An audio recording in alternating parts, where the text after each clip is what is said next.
I didn't start it. We're gonna start over again. We're talking about imaginary numbers at the dinner table. In order to talk about imaginary numbers, first I have to introduce my dinner. This is Brussels sprouts. I'd like to introduce spaghetti squash, and this is turkey meatloaf. This is called a square meal, served on a round plate, 7 days a week.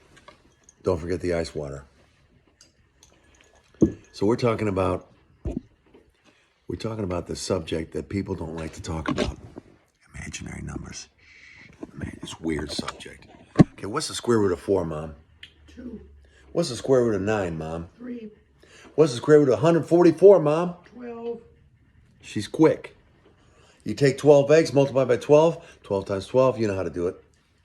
144. What's the point, Michael?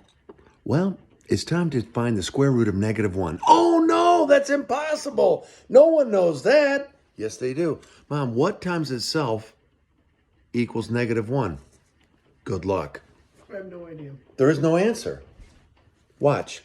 -1 times -1 is 1. So the square root of 1 could be 1, which is 1 times 1 is 1. But it could also be -1 times -1 is... What's -1 times -1? -1. No, it's 1, because the negatives cancel out. So you end up with 1. 1 is not the loneliest number, it's the onlyest number. More on that later. So let's talk about this. Let's eat our dinner, Michael. Oh, you're right. Mom wants me to eat dinner. Classroom closed. Oh, it's raining again.